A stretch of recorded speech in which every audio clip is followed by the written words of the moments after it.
আমি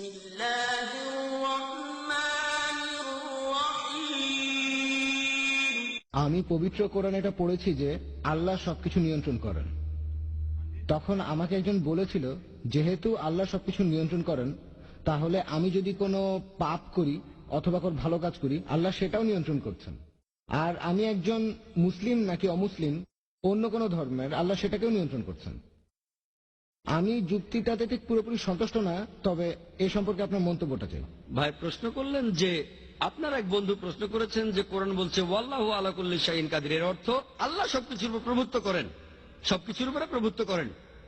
এখন কেউ যদি ভুল করে বলে তিনি সবকিছু নিয়ন্ত্রণ করেন, সে যদি মুসলিম হয়, এখানে আল্লাহ সবকিছুর উপরে প্রভুত্ব করেন, প্রশ্নটা কি আপনার? নিয়ন্ত্রণ মানে কথাটা ঠিক বুঝতে পারছি না। তবে মুসলিম হয়ে থাকলে বলি আল্লাহ প্রভুত্ব করেন, হ্যাঁ কথাটা ঠিক। কেউ ভুল করে ভাববে তার ক্ষমা করার ক্ষমতা আছে, হ্যাঁ সেটাও আছে।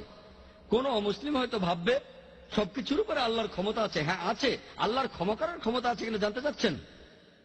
মানে আমি বলতে চাচ্ছি, আল্লাহ তাআলাই তো আমাদের ভাগ্য লিখেছেন। আপনি ভুল উদ্ধৃতি দিয়েছেন। ভেবেছিলাম আপনি এটা নিয়ে কথা বলছেন। যেটা বলছেন সেটা তাকদীর, অদৃষ্ট, যে আল্লাহ সুবহানাহু ওয়া তাআলা আমাদের অদৃষ্ট লেখেন আর সবকিছু অদৃষ্ট অনুযায়ী ঘটে। আপনি যে আয়াতের উদ্ধৃতি দিয়েছিলেন সেটা ঠিক না। আল্লাহ নির্দিষ্ট করে দেন। আর বেশিরভাগ ধর্মই হোক, সেটা হিন্দুইজম, ইসলাম, আমরা মানি অদৃষ্ট বলে একটা জিনিস আছে, সবকিছু অদৃষ্ট মেনেই হয়। এখন প্রশ্ন হলো, যদি এটা আমার অদৃষ্টে লেখা থাকে যে আমি চুরি করব, আর চুরি করলাম, কাকে দোষ দেব? আল্লাহ।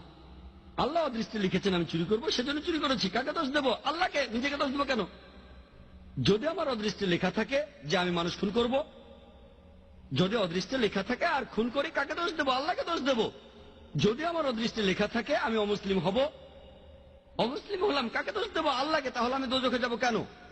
ভাই আমরা কদর অর্থাৎ অদৃষ্টে বিশ্বাস করব, কিন্তু মানুষ এটাকে বুঝতে ভুল করে যে এই অদৃষ্ট কি। আর যেমন ধরেন, একটা উদাহরণ দিচ্ছি, ধরেন একটা ক্লাস, সেখানে 100 জন ছাত্র আছে, আর বছরের শেষ দিকে ফাইনাল পরীক্ষার আগে টিচার বললেন তুমি হবে ফার্স্ট ক্লাস ফার্স্ট, তুমি পাবে সেকেন্ড ক্লাস, আর তুমি ফেল করবে। তারপর ফাইনাল পরীক্ষা হলো, পরীক্ষা শেষ, রেজাল্ট বের হলো, প্রথম জন ফার্স্ট ক্লাস ফার্স্ট হলো, পরের জন সেকেন্ড ক্লাস, আপনি ফেল করলেন। উদাহরণ দিচ্ছি, কিছু মনে করবেন না। এখন আমি আপনাকে প্রশ্ন করি, যে ছেলেটা ফেল করেছে, যে ছাত্রটা ফেল করেছে, সে কি টিচারকে বলবে যেহেতু আপনি বলেছিলেন সেজন্য ফেল করেছি? আপনি কি টিচারকে দোষ দেবেন? না। যেহেতু টিচার 1 বছর পড়িয়েছেন, তিনি জানেন যে এই ছাত্রটা খুব মনোযোগী, ঠিকমতো পড়াশোনা করলে সে ফার্স্ট ক্লাস ফার্স্ট হবে, সেকেন্ড ক্লাস, এটা ফাঁকিবাজ, ঠিকমতো লেখাপড়া করে না, ফেল করবে। টিচার অনুমান করেছিলেন বলেই কি তাকে দোষ দেবেন? না। একইভাবে আল্লাহ সুবহানাহু ওয়া তাআলা, তিনি এই টিচারদের চাইতে অনেক বড়, তার আছে ইলমে গায়েব, তিনি ভবিষ্যতের কথাগুলো জানেন, তিনিই হলেন সবচেয়ে বড় টিচার। তবে আল্লাহ তাআলা, তার রয়েছে ইলমে গায়েব, তিনি জানেন যে ভবিষ্যতে কি হতে যাচ্ছে, আল্লাহ তাআলা আগেই সেটা লিখে রাখেন। যেমন ধরেন একটা রাস্তার সামনে দাঁড়ালেন, 5টা রাস্তা, 1, 2, 3, 4, 5, আপনি যে কোনো একটা বেছে নেন, বেছে নিলেন রাস্তা নম্বর 2। এখন আল্লাহ আগে থেকে জানেন যখন এই লোকটা ক্রস রোডের সামনে আসবে সে বেছে নেবে 2 নম্বর রাস্তা, আল্লাহ আগে থেকে সেটা লিখে রেখেছেন। এই লোকটা যখন এখানে আসবে সে বেছে নেবে 2 নম্বর রাস্তা, আল্লাহ লিখেছেন বলে এটা হচ্ছে না, কিন্তু এমনটা ভবিষ্যতে হবে বলে আল্লাহ আগে থেকে লিখে রেখেছেন। বুঝতে পেরেছেন? আল্লাহর আছে ইলমে গায়েব। ধরেন আপনি পাশ করলেন কলেজ থেকে, হতে পারেন ডাক্তার অথবা হবেন ইঞ্জিনিয়ার, আপনি ঠিক করলেন ডাক্তার হবেন। এমন না যে যেহেতু আল্লাহ লিখে দিয়েছেন তাই আপনি ডাক্তার হবেন। আল্লাহ জানেন কলেজ থেকে পাশ করার পর আপনি ডাক্তার বা ইঞ্জিনিয়ার হতে পারেন, আপনি সব সাবজেক্টে ভালো নম্বর পেয়েছেন, পিসিবিএম, ফিজিক্স, কেমিস্ট্রি, বায়োলজি আর ম্যাথ, ভালো নম্বর, আপনি ঠিক করলেন ডাক্তার হবেন। আল্লাহ জানেন আপনার চয়েস দুটো, আপনি ডাক্তার হবেন, তাই আল্লাহ লিখে রেখেছেন আপনি ডাক্তার হবেন। তারপর যখন আপনি উপার্জন করবেন, আপনি 1000 টাকা কামাতে পারেন সৎভাবে, অথবা আপনি টাকা চুরি করতে পারেন, আপনি তখন চুরি করলেন। আল্লাহ জানেন যখন এই লোক বড় হবে তখন সে টাকা কামাতে পারে সৎভাবে, বা চুরি করে সে তখন চুরি করবে। আপনি যে চুরি করবেন সেটা আল্লাহ জানেন। আপনার বয়স যখন 25 বছর হবে তখন আপনি চুরি করবেন, আল্লাহ আগে থেকে জানেন তাই লিখে রেখেছেন। আল্লাহ লিখেছেন বলে আপনি চুরি করছেন এমন না, যেহেতু আপনি চুরি করবেন তাই আল্লাহ লিখে রেখেছেন। বুঝতে পেরেছেন? তাহলে অদৃষ্ট হচ্ছে যেটা আল্লাহ তাআলা লিখে রেখেছেন, কিছু জিনিস ফিক্সড, কে কখন জন্মাবে ইত্যাদি।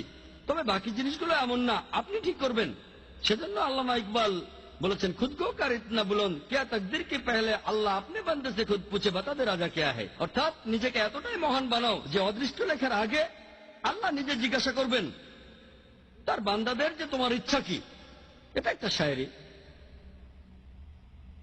তাই আমাদের কাজগুলোর দায় আমাদের, সব দায় আমাদের। কেউ যদি বলে আমি পাপ করেছি, কাকে দোষ দেবেন? তাকে দোষ দেবেন। আল্লাহ আমাদের সুযোগ দিয়েছেন, এই যে নির্দেশনা, এটা মানুন, মেনে চললে ভালো, না মানলে দায় আপনার। একইভাবে কোন অমুসলিম, সে যে মুসলিম না, দোষটা কার? আমাদের নবীজি মুহাম্মদ সাল্লাল্লাহু আলাইহি ওয়াসাল্লাম বলেছেন, প্রত্যেক শিশুই দ্বীনুল ফিতর নিয়ে জন্মায়।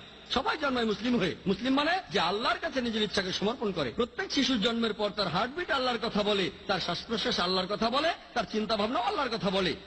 পরবর্তীতে যেটা হয়, তাকে প্রভাবিত করে তার গুরুজনেরা, তার বাবা মা।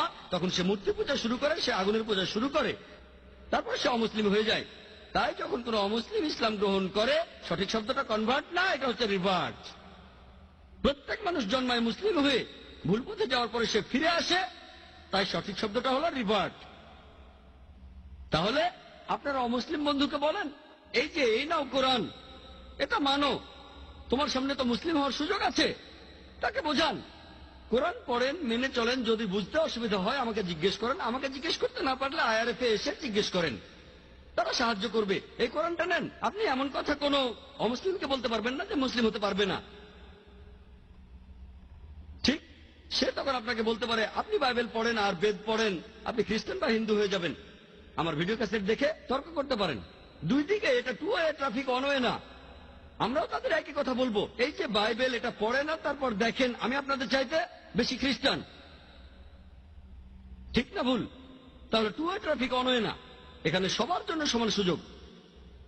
ওয়ান ওয়ে ট্রাফিক ঠিক না। আমরা সবাইকে সমান সুযোগ দেব।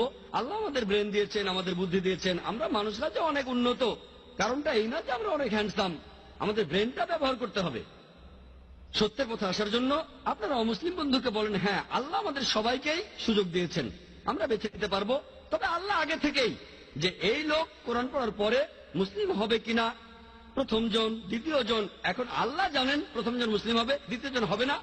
আমি বা আপনি জানি না, আমি শুধু উদাহরণ দিলাম। আমি আসলে জানি না প্রথম লোকটা মুসলিম হবে নাকি দ্বিতীয় লোকটা, দুজনে হবে নাকি কেউ হবে না। আমি শুধু উদাহরণ দিলাম, যদি মুসলিম হয় সেটা তার তকদিরে হবে। সে কোরআন পেয়েছে, তারপর পড়েছে, হয় সেটা মেনেছে নয়তো মানেনি। কোরআন বলছে যে কিয়ামতের দিন যারা এই সত্য ধর্মকে ত্যাগ করেছে, তাদের কেউ এক কথা বলবে না, ও আল্লাহ আপনি অবিচার করছেন। তারা শুধু বলবে আমাদের মাফ করুন। আল্লাহ বলবেন দেরি হয়ে গেছে, দেরি করেছো। আল্লাহ তাআলা বলেছেন যেসব লোকজনকে দোজখে পাঠানো হবে, তারা কেউ বলবে না যে আল্লাহ তাআলা অবিচার করছেন। সবকিছু একেবারে তাদের সামনেই থাকবে।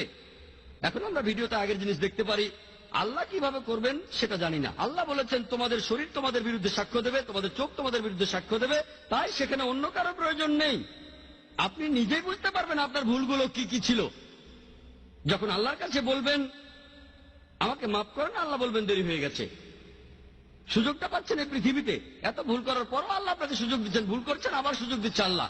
এই জীবনের পরে পরকালে হিসাব কিতাব, শেষ বিচারের দিন আপনার কাজের উপর নির্ভর করে আপনার বিচার করা হবে। কাজের উপর নির্ভর করে আপনি যাবেন বেহেশত বা দোজখে। আশা করি উত্তরটা পেয়েছেন। আলহামদুলিল্লাহ ওয়া শুকর